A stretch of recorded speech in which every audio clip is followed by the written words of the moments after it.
आओ, मैं तुम्हें अपना पक्ष दिखाता हूं।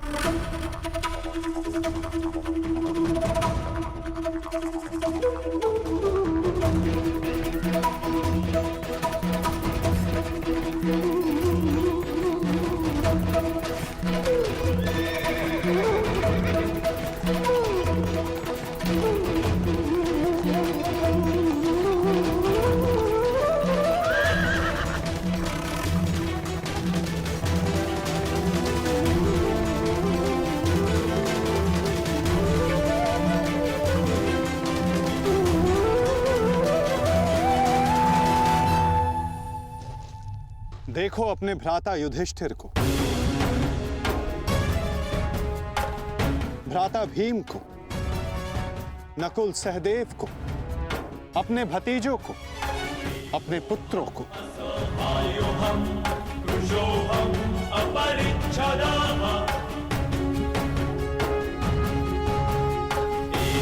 तुम्हें क्लेश है कि इनमें से ना जाने कौन कौन काल कलवित होगा।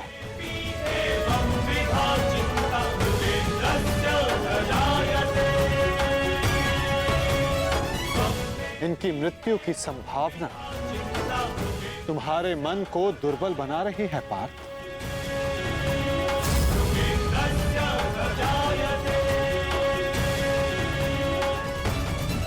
परंतु पार्थ, क्या ये वास्तविकता में धर्म के पक्षधर हैं?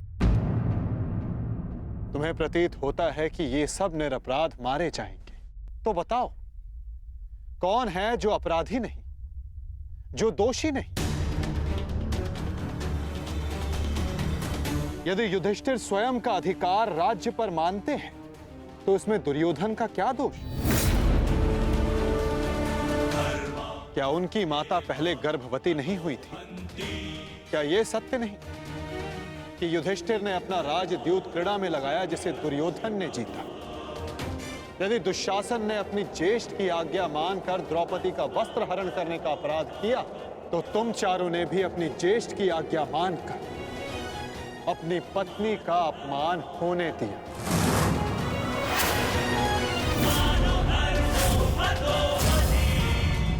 जिस कर्ण ने अपने कौशल से अपनी श्रेष्ठता सिद्ध की, उसे बार बार सूत पुत्र कहकर पुकारना क्या भीम का अपराध नहीं था?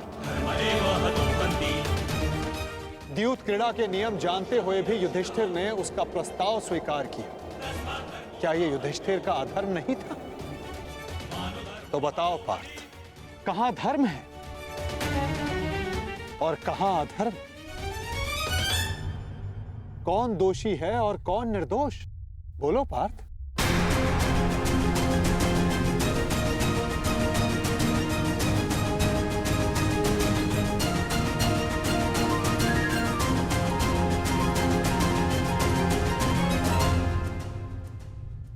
आपने उचित कहा माधव। दोनों ही पक्षों में धर्म भी दिखता है और अधर्म भी। परंतु मैं क्या करूं? अपना कर्तव्य जानो पार्थ, चूंकि तुम अभी तक धर्म का स्वरूप नहीं जान पाए हो।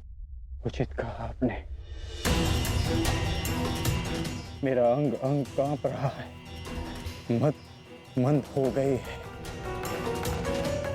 कांधे हाथ से बार बार सरक रहा है। मैं इस महाविनाश का पूर्व अनुमान करके चिंतित हो गया। कोई अपमान इतना बड़ा नहीं, कोई प्रतिशोध इतना प्रबल नहीं कि सहस्त्रों के लाखों के प्राणों की आहुति देकर पूरा किया जाए। मैं इतने बड़े विध्वंस को, महाविनाश को स्वीकार नहीं कर पा रहा हूं माधव। विनाश से ही विकास का प्रारंभ होता है पार्थ। निर्माण के विज्ञान में विध्वंस का ज्ञान अति आवश्यक है। यदि एक डाली काटो तो उससे दो डालियां जन्म लेती हैं। यदि एक नए पौधे का निर्माण करना हो तो उस फल को पेड़ से टूटकर दूर जाना होता है। जिस भारत के विध्वंस से तुम आज व्याकुल हो, कल वही नए भारत का सृजन करेगा पार्थ। यदि नया घर बनाना हो तो पुराने घर को तोड़ना होता है। क्लेव्यम मास मगमा पार्थ नैतत्वयि उपपद्यते।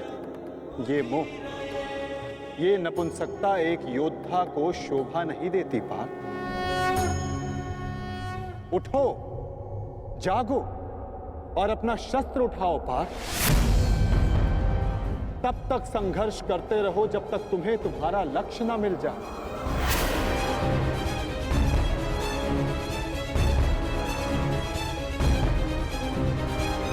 शस्त्र उठाओ?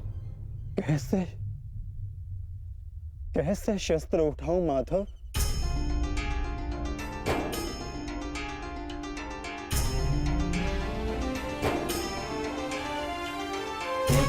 धर्मं च लोभं च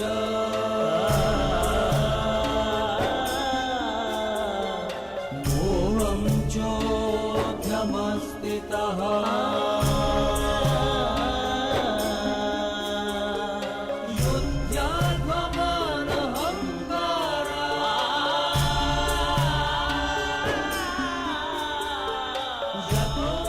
जिनकी सेवा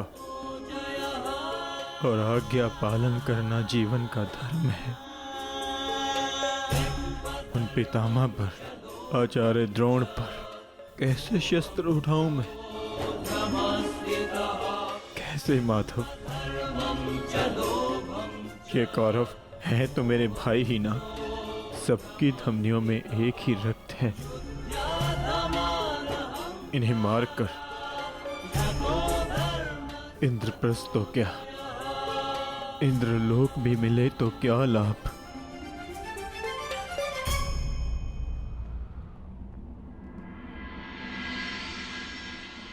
मनुष्य पौरुष करता है ताकि उसका भविष्य बन सके। क्या कर्म करता है ताकि उसकी संतान सुखी रह सके। ऐसे शौर्य का क्या लाभ जिससे उसका भविष्य नष्ट हो जाए, उसकी संतान काल कलवित हो जाए। इन लाखों सैनिकों को देखिए माता, इनमें से कितने सुरक्षित अपने घरों को लौटेंगे, कितनों की पत्नियां सुहाग का चिन्ह धारण करेंगी, कितने बालक अनाथ होंगे।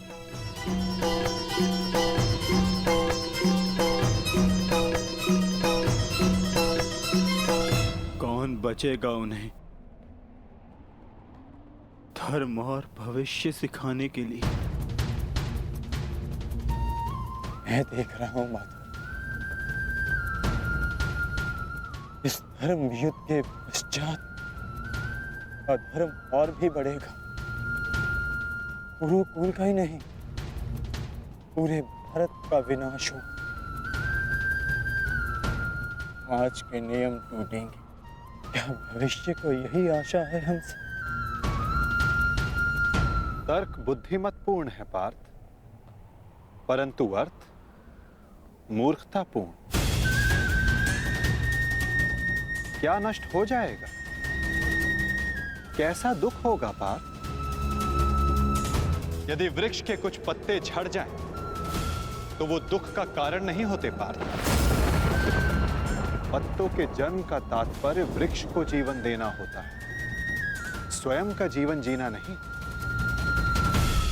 ठीक उसी प्रकार मनुष्य का जीवन और मरण, उसका केवल एक ही लक्ष्य होता है पार्थ, समाज में सुख, समाज में धर्म स्थापना। और आज ये समाज तुमसे यही युद्ध मांग रहा है, युद्ध मांग रहा है, युद्ध मांग रहा है, युद्ध मांग रहा है। मैं कह चुका हूं कि विनाश से उद्भाव प्रारंभ होता है। आज समाज में भेदभाव, लोभ, लालच विष बनकर व्याप्त हो रहा है। जो धर्म वर्षों पहले वेदों ने स्थापित किया था, वो आज केवल एक शब्द बनकर रह गया है बात। धर्म का मर्म लुप्त हो गया है। तुम्हारे समक्ष कर्ण का उदाहरण है पार्थ, जो वर्ण व्यवस्था कर्म पर आधारित थी, आज उस पर जन्म हावी हो गया है पार्थ। सहस्त्रों का कौशल, उनकी प्रतिभाएं दबाई जा रही हैं पार्थ। समाज नया परिवर्तन मांग रहा है, नई परंपराएं मांग रहा है, और वो सब संभव होगा इस युद्ध से, इस युद्ध से, इस युद्ध से। इस युद्ध से नई परंपराएं जन्म लेंगी। वो व्यवस्था टूटेगी जो आज समाज को तोड़ रही है पार्थ। वर्षा से पूर्व आकाश और धरा दोनों मलिन रहती है पार्थ, परंतु वही वर्षा आकाश और धरा को स्वच्छ बना देती है। और ये युद्ध वही वर्षा है पार्थ, जिसे धरा पुकार रही है। अपने झूठे मोह से मुक्त हो जाओ पार्थ, और अपने वास्तविक लक्ष्य को पहचानो। समग्र मानव समाज के लाभ का विचार करके उठाओ अपना शस्त्र, उठो और गांडीव की तनकार से बता दो समस्त संसार को कि परिवर्तन आ रहा है। अपने बाणों से तोड़ डालो इस व्यवस्था को और जन्म दो नूतन परंपरा को पार्थ। यही धर्म है।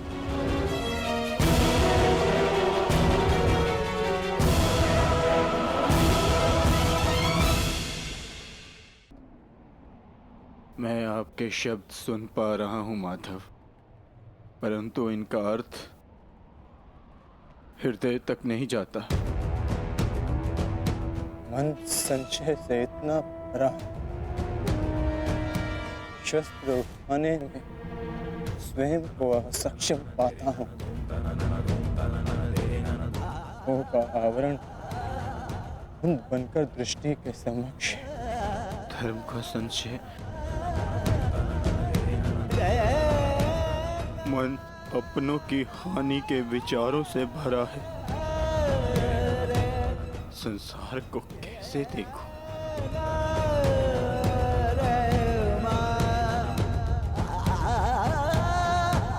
आप मेरे सारथी हैं माधव, इस युद्ध में ही नहीं, जीवन के मार्ग में भी। आज मेरी आत्मा के सारथी बन जाइए और मेरी आत्मा को सत्य के मार्ग के दर्शन कराइए। मुझसे वो कहिए जिसे सुनकर मेरी निर्बलता दूर हो जाए। मैं इस दुविधा के चक्कर से मुक्ति पाऊं।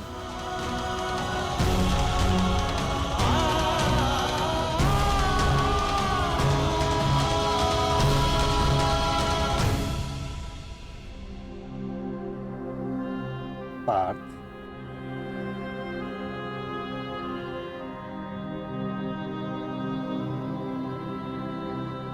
यदि जल की धारा में मुट्ठी डालोगे तो हाथ में जल नहीं आएगा,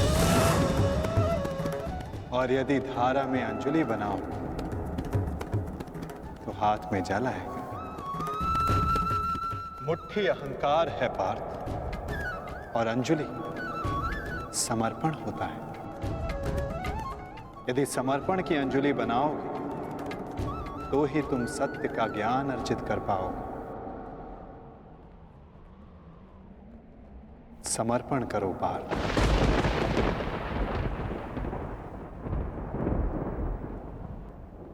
मैं समर्पण करता हूँ, समर्पण करता हूँ, समर्पण करता हूँ, समर्पण करता हूँ।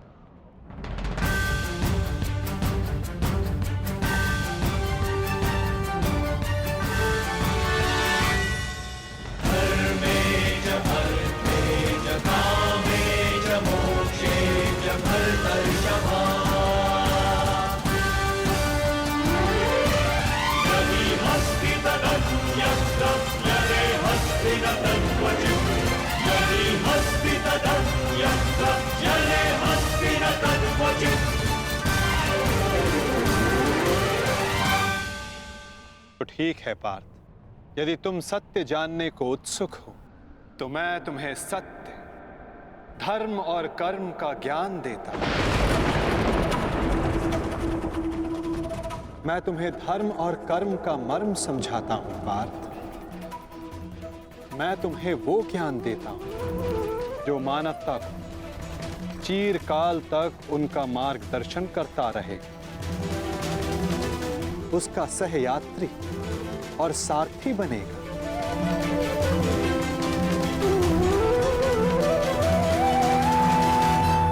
तो समर्पण भाव से सुनो पार्थ, वो ज्ञान जो मैं तुम्हें अर्पण करने वाला हूं। यदा यदा हि धर्मस्य ग्लानिर्भवति भारत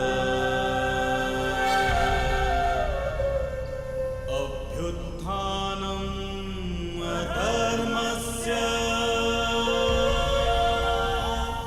तदात्मानं सृजाम्यहम्। तो बताइए माता, सत्य क्या है, धर्म क्या है? सत्य, धर्म और कर्म, ये सब हमारे मन के उत्पाद होते हैं पार्थ। जब तक हमारा मन भ्रम और संशय में होता है, तब तक सत्य के दर्शन नहीं होते। तो कर्म और सत्य का मर्म जानने के लिए उत्तर दो पार्थ। तो बताओ, मानव, पशु पक्षी, जल जीव, वनस्पति, ये सब कैसे बने? कैसे इन सब का जन्म हुआ है? ये सब कैसे जीते हैं? कैसे इनकी मृत्यु होती है? और मृत्यु के पश्चात ये सब कहां जाते हैं? विचार करके उत्तर देना पार्थ।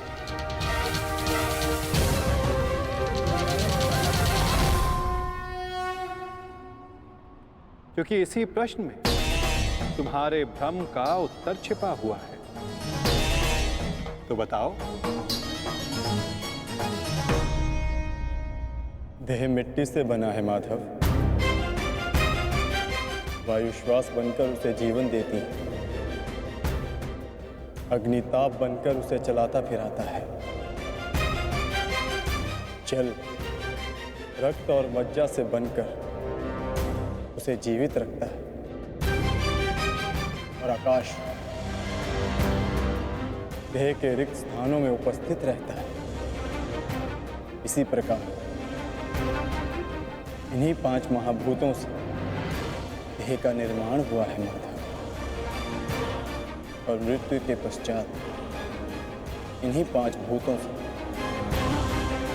इसका विलय हो जाता है।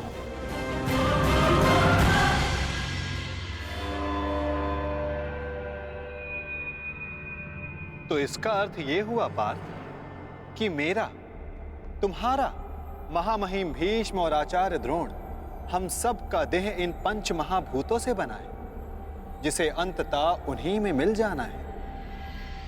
तो मोह किसका पार्थ? इस माटी से बने देह का?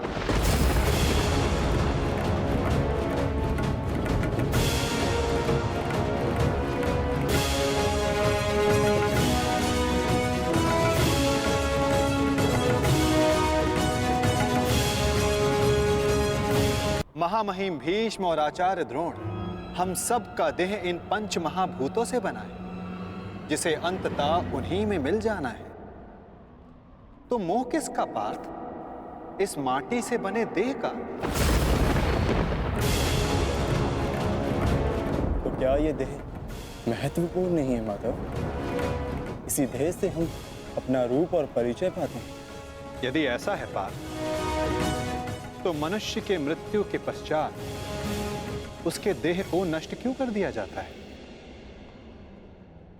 मनुष्य का वास्तविक स्वरूप और परिचय उसके देह से नहीं, उसके स्वभाव, उसके कर्म, उसके विचारों से होता है पार्थ। जब मनुष्य का देह नष्ट हो जाता है, इस संसार में नहीं रहता, तो मनुष्य के कर्म और उसके विचार उसका परिचय बनकर इस संसार में रहते हैं पार्थ। मनुष्य का जीवन केवल 20 दृश्य और अदृश्य पदार्थों का संगम है, परंतु फिर भी सबके विचार, सबका चरित्र भिन्न है। क्यों माधव? जब उत्तम समान है तो सब में अंतर क्यों? कारण है 3 गुण, रजोगुण, सत्वगुण और तमोगुण। ये 3 गुण क्या है माधव? तमस का अर्थ है अंधकार, अर्थात प्रकाश का अभाव। विचार के प्रकाश के अभाव में केवल शरीर की इच्छाओं के अधीन होकर जीना तामसिक व्यवहार कहलाता है पार्थ। पशु, पक्षी, जल, जीव ये सब इसी श्रेणी में आते हैं पार्थ। और सत्व का अर्थ है ज्ञान का प्रकाश, जो सत्य का, धर्म का, नीति और परंपराओं का विचार करके जीवन जीता है, उसे सात्विक जीवन कहते हैं पार्थ। और इन दोनों गुणों के मध्य होता है रजोगुण, अर्थात ऐसा मनुष्य जिसमें ज्ञान है, विचार करने की शक्ति है, परंतु वो मन और शरीर की शूद्र इच्छाओं से बंधा रहता है। ऐसा मनुष्य रजस अर्थात अहंकार के साथ जीता है। इन्हीं तीनों गुणों की न्यून या अधिक मात्रा के मेल से मनुष्य का स्वभाव बनता है।